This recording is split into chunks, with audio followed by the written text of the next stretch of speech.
जय गुरु, जय गुरु, जय गुरु, जय गुरु एजुकेशनल यूट्यूब चैनल की ओर से आज हम आपके लिए एक ऐसे महान व्यक्ति के बारे में बात करने जा रहे हैं, जो हिंदी भाषी अपामों के प्रशंसक हैं, जो न केवल भारत में बल्कि दुनिया में दुर्लभ हैं। जय गुरु जय गुरु जय गुरु। 6 वर्तमान अशांत आधुनिक युग के उत्पीड़ित लोगों या लोगों को असली इंसान बनने के लिए सिखाने के लिए एक महान व्यक्ति ऋषि युग में एक आदर्श घर बनाने के उच्च आध्यात्मिक विचार के साथ अविभाजित भारत की गोद में आया। भारत की, उसने कहा कि वह नाम फैलाने नहीं आया है, वह गुप्त रूप से और चुपचाप लोगों को बनाने आया है। वह आज से लगभग 141 साल पहले आया था अविभाजित बंगाल के नदिया जिले के मेरपुर अनुमंडल के ग्राम राधाकांतपुर में 128 बंगाल की झूलन पूर्णिमा के दिन। वह भगवान के एक बच्चे के रूप में प्रकट हुए। इनके पिता का नाम भुवन मोहन और माता का नाम मानिक सुंदरी देवी था। बचपन में उनका नाम नलिनीकांत चट्टोपाध्याय था। वह साहित्यिक सम्राट बंकिम चंद्र के पोते थे। राधाकांतपुर गांव की सास और पितृभूमि कुतुबपुर गांव। साथ मम्मा घर से ही पढ़ती थी। जब वह छोटे थे तो उनके जीवन में कई चमत्कार हुए। ज्योतिषी उनकी कुंडली देखकर कहते थे कि यदि वे संसार में होते तो राजा होते और यदि साधु होते तो उनमें प्रमुख होते। इसलिए जब वे छोटे थे तो टैगोर रामकृष्ण से उनकी एक बार मुलाकात हुई थी। उनके पिता नलिनीकांत के तिकुजी की गणना करते हैं और अपने भविष्य के बारे में अपना मन साफ करने के लिए अपने बेटे के साथ परमहंस रामकृष्ण से मिलते हैं। ठाकुर रामकृष्ण ने छोटे लड़के नलिनी को देखा और कहा कि वह एक पूरा जग था। वह ढाका से ओवरसीज पास करके सरकारी सेवा में शामिल हुए। उन्होंने पहले बंगाल 1303, मतांतर के अनुसार 1304 में हली शहर के वैद्यनाथ मुखर्जी की सबसे बड़ी बेटी अनिंद्य सुंदरी सुधांशुबाला से शादी की थी। काम से बाहर गए कलिन एक शाम अपनी पत्नी की परछाई देखकर हैरान रह गए। नलिनीकांत, एक युवक और थोड़ा नास्तिक, अपनी पत्नी की मृत्यु के बाद बार बार अपनी छाया देखता है। इन सभी सवालों का कोई सही जवाब न मिलने पर वह एक पथिक की तरह अलग अलग जगहों पर घूमता रहा। इस बीच एक रात एक बंद कमरे में उन्हें एक उलझे हुए साधु से बेलपटा पर लिखा हुआ एक नीरस मंत्र मिला, और वह कई लोगों से मिले, बिना यह जाने कि इसका क्या करना है। ब्राह्मण साधु पंडितों से कुछ खास न जान पाने से वह निराश हो गया। एक रात काशी में उन्होंने गंगा में विसर्जित कर लेटने का निश्चय किया। रात में सपने में आप किसी ब्राह्मण से पता कर सकते हैं कि वह बंगाली तंत्र भक्त वामाक्षेपा के पास जाकर अपने मंत्रों का प्रदर्शन कर सकता है। इसके बाद उन्होंने बंगाल के बीरभूम जिले में तारापीठ के महासाधक वामाख्यापा से संपर्क किया, और केवल 21 दिनों के तंत्र अभ्यास के बाद, उन्हें अपनी पत्नी के रूप में मां तारा को देखने का सौभाग्य प्राप्त हुआ। माता तारा ने उन्हें केवल स्मरण देखने का वरदान दिया था। इस तरह वे तंत्र साधना में सफल हुए और केवल स्मरण ही माता तारा को अपनी पत्नी के रूप में देख सकता था। एक दिन अति को गले लगाने की कोशिश करते हुए सुधांशुबाला की मां उनके शरीर में गायब हो गई।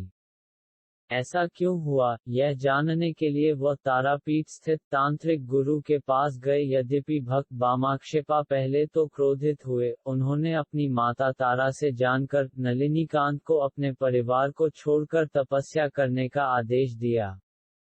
इस प्रकार वामाक्षेपा के आदेश पर भक्त ने राजस्थान की सावित्री पहाड़ियों में पुष्कर तीर्थ के स्वामी सच्चिदानंद की देखरेख में ज्ञान पथ पर ज्ञान प्राप्त किया और स्वामी निगमानंद सरस्वती के रूप में जाना जाने लगा। उसके बाद स्वामी सच्चिदानंद के निर्देशन में कई खोजों के बाद वे कलकत्ता होते हुए कामाख्या दर्शन को गए। वहां से परशुराम अपने दूसरे गुरु सुमेरुदास जी के साथ योग का अध्ययन करने के लिए हिमालय की तीर्थ यात्रा पर गए। उसके बाद गुरुदेव के निर्देशन में वे मेदिनीपुर और गुवाहाटी गए और यज्ञेश्वर बिस्वास के घर पर रहे, जहां उन्होंने योग का अभ्यास जारी रखा और सभी प्रकार की समाधि प्राप्त की। उसके बाद उन्हें कामाख्या में निर्विकल्प समाधि। फिर वह अपनी मां अन्नपूर्णा की परीक्षा लेने काशी गया और पाया कि उसकी खोज अभी भी अधूरी है, और उस अधूरी खोज को पूरा करने के लिए वह मसूरी पहाड़ी की अपनी प्यारी गौरी मां के पास गया। उन्होंने गौरी मां के प्रति अपने प्रेम में सफलता प्राप्त की। फिर वे उज्जैनी कुंभ मेले में ऋषि सच्चिदानंद से मिलने आए। सच्चिदानंद ने वहां एकत्रित संतों की स्वीकृति से उन्हें परमहंस परिव्राजकाचार्य की उपाधि से सम्मानित किया। फिर उन्होंने महामाया के साथ एक समझौता किया और गुरुगिरी के लिए इलाके में आए। वह सौदा क्या था?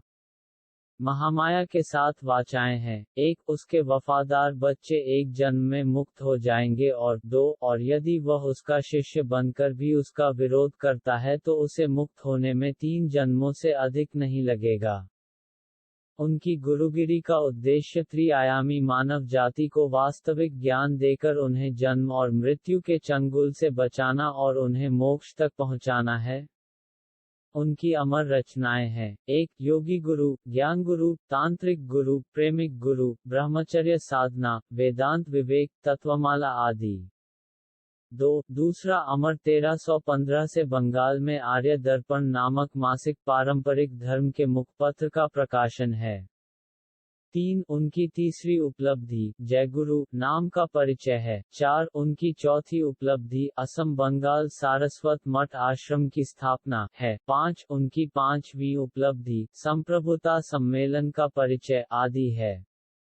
उनके भक्त सम्मेलन अर्थात सारस्वत संघ का मुख्य उद्देश्य 1. संघ शक्ति की स्थापना, 2. विचारों के आदान प्रदान आदि के माध्यम से पारंपरिक धर्म का प्रचार और प्रसार करना है।